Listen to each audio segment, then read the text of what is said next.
They all avoided him. The single father who worked 3 jobs, whose clothes were always worn, whose hands were rough from years of hard labor. Marcus Williams was invisible to most people in the small town of Willow Creek, until the day everything changed. If you enjoy original and unique stories, please leave your like and subscribe to the channel so you don't miss any. Marcus had lived in Willow Creek for 7 years, ever since his wife Sarah passed away, leaving him alone with their 4-year-old daughter, Emma. The circumstances of their arrival had been tragic. A car accident that took Sarah's life and left Marcus with nothing but a used pickup truck, a suitcase of clothes, and a little girl who kept asking when Mommy would wake up.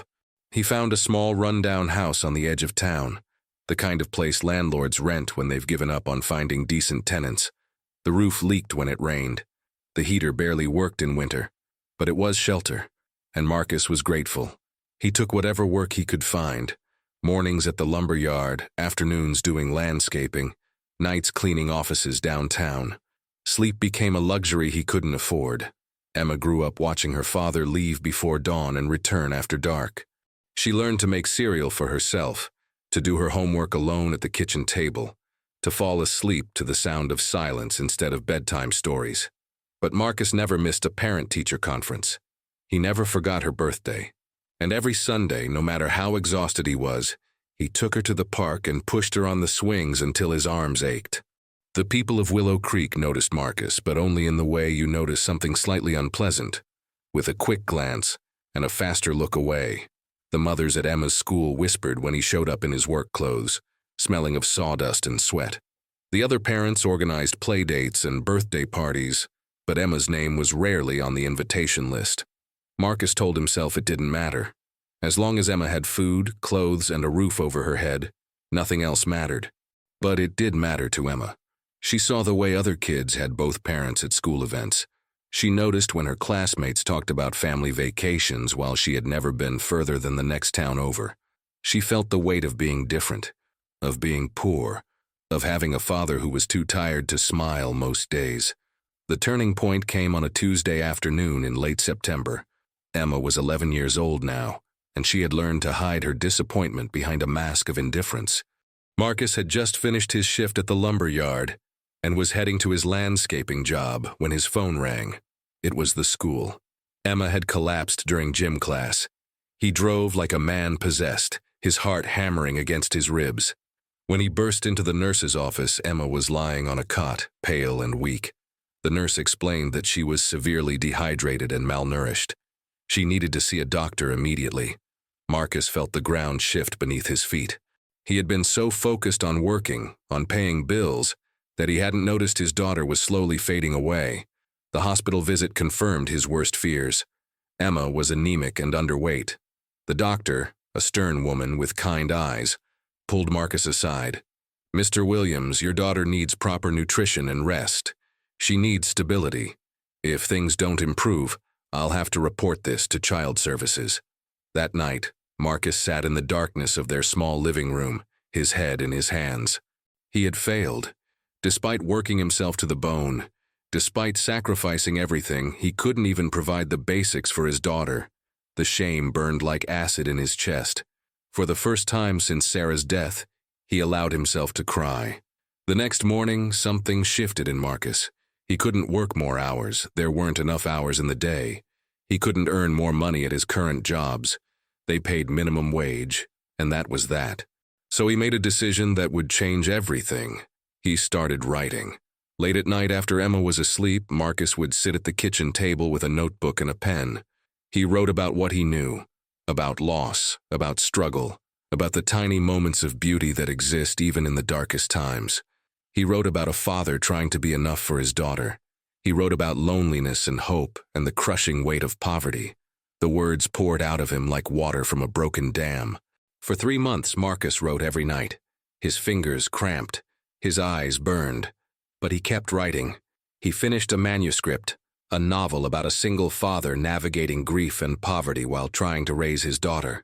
It was raw and honest and bled authenticity from every page. Then came the hard part, finding someone willing to read it. Marcus researched literary agents during his lunch breaks. He printed his manuscript at the library, one chapter at a time to save money. He wrote query letters with the same care he applied to his construction work, precise, deliberate, hopeful, and then he sent them out. One after another, he mailed his words into the void and waited. The rejections came swiftly.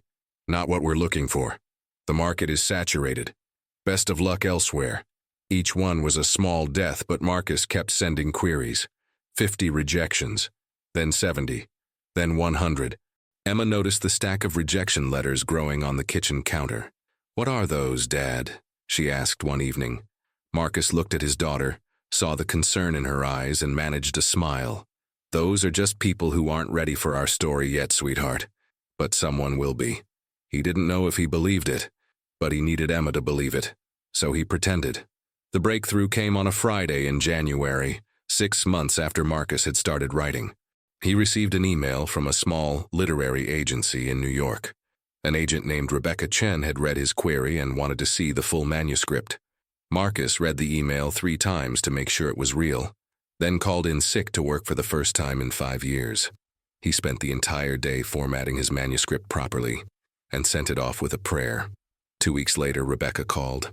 "Mr. Williams, I stayed up all night reading your book. I cried 4 times.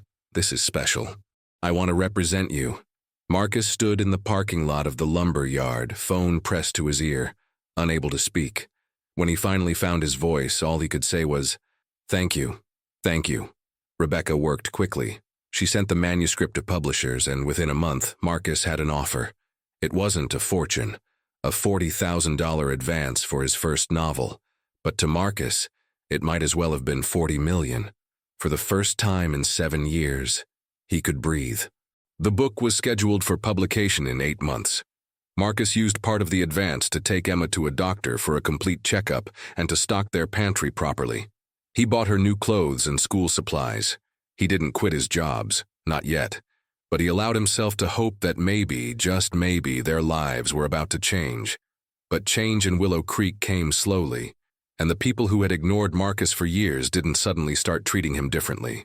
They didn't know about the book deal. They didn't know that the poor single father they avoided was about to become someone they'd want to know. Marcus kept it quiet, focusing on Emma and on preparing for his book's release. Then, in the spring, something unexpected happened. A video went viral. A book blogger with 3 million followers posted a review of an advance copy of Marcus's book. She called it, "The most honest, heartbreaking, and ultimately hopeful book I've read in years." The video was viewed 15 million times in 1 week. Suddenly, everyone wanted to talk to Marcus Williams. Interview requests flooded in.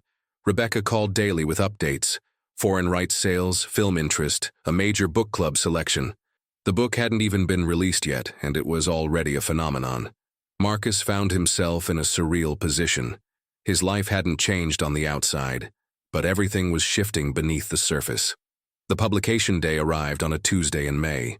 Marcus took the day off work, all 3 jobs, and drove with Emma to the bookstore in the next town over.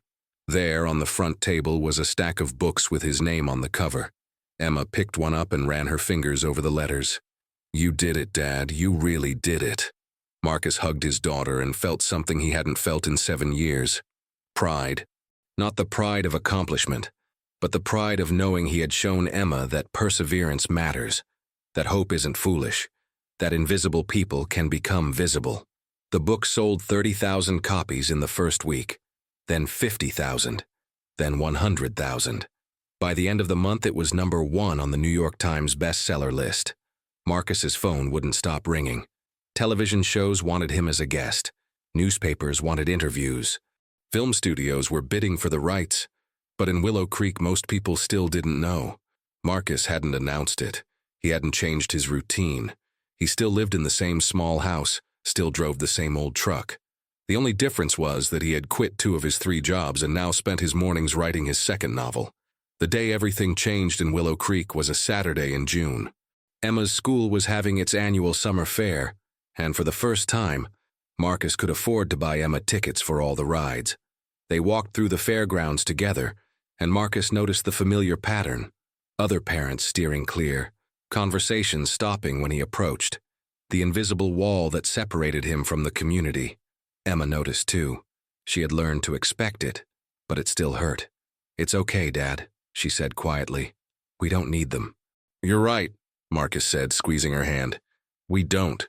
They were standing by the cotton candy booth when a black SUV pulled into the parking lot. Marcus didn't think much of it until the door opened and a woman stepped out. She was in her 60s, elegant and poised, wearing a simple but obviously expensive dress. She looked around the fairgrounds, spotted Marcus, and walked directly toward him. The conversations around them died. Everyone was staring. The woman stopped in front of Marcus and her eyes filled with tears. "Marcus Williams?" He nodded, confused. "Yes." She reached out and took both of his hands in hers. "I'm Margaret Ashford. I'm the one who's been waiting to meet you." Marcus recognized the name immediately. Margaret Ashford was one of the most celebrated literary critics in the country. She had reviewed his book 3 weeks ago and called it a masterpiece of contemporary American literature. Her review had been credited with pushing the book to #1. "Mrs. Ashford, I didn't know you were coming. I had to meet you," she said, her voice trembling with emotion. "Your book changed my life. I lost my husband 2 years ago, and I've been drowning in grief. Your words gave me permission to feel everything and to keep living anyway. I had to thank you in person." By now, a crowd had gathered. The same people who had avoided Marcus for 7 years were watching with wide eyes and open mouths. The single father they had dismissed was standing face to face with one of the most influential women in American literature, and she was calling him a master of his craft. Margaret stayed for an hour. She met Emma and told her how lucky she was to have such a remarkable father. She signed books for people at the fair, and each time she mentioned Marcus's novel and insisted everyone should read it. Before she left, she pulled Marcus aside. "I have a favor to ask," she said. "I'm hosting a literary gala next month in New York. The theme is Voices That Matter. I'd like you to be the keynote speaker. Every major publisher, agent, and author in the country will be there. Will you do it?" Marcus felt dizzy. Yes, of course." Margaret smiled. "Good. Because the world needs to hear your voice, Marcus. Don't ever let anyone make you feel invisible again." After Margaret left, the atmosphere at the fair shifted completely. People who had never spoken to Marcus suddenly wanted to introduce themselves. Parents who had excluded Emma from birthday parties were asking about playdates. The principal of Emma's school approached with a nervous smile and mentioned how proud the school was of Marcus's success. Marcus was polite, but distant. He had learned a hard lesson about fair-weather friends. These people hadn't cared about him when he was struggling. They only cared now that he was successful. The recognition felt hollow, but Emma was watching, and Marcus knew this was a teaching moment. So instead of showing his bitterness, he showed grace. He thanked people for their kind words. He smiled and shook hands. And when Emma asked why he was being nice to people who had been mean to them, he knelt down and looked into her eyes. "Because we're not going to let other people's mistakes make us bitter, sweetheart. We're better than that. We know what it's like to be invisible, so we're going to make sure we see everyone, even the people who didn't see us." The literary gala in New York was everything Marcus had never allowed himself to dream about. He stood at a podium in front of 500 people, publishers, agents, best-selling authors, critics, and told his story. He talked about working 3 jobs, about rejection letters, about writing at a kitchen table while his daughter slept, about the moment he realized that being invisible didn't mean being worthless. When he finished, the room erupted in applause. People stood. Some were crying. Margaret Ashford approached the stage and embraced him. "You've changed the conversation about poverty and parenthood in America," she whispered. "Thank you." 3 months later, Marcus's second book was published and immediately hit #1. A major streaming service bought the rights to adapt his first novel into a limited series. Foreign publishers from 23 countries bought translation rights. Marcus Williams, the single father from Willow Creek who had once been invisible, was now one of the most celebrated voices in contemporary literature. But the real change wasn't in the accolades or the money. It was in Emma. She walked taller now. She smiled more freely. She no longer felt ashamed of where she came from because she had watched her father transform struggle into strength, invisibility into impact. She learned that the world's opinion doesn't define your worth. Your actions do. Marcus moved them into a better house, but he kept it modest. He set up a foundation to help single parents in poverty access resources and opportunities.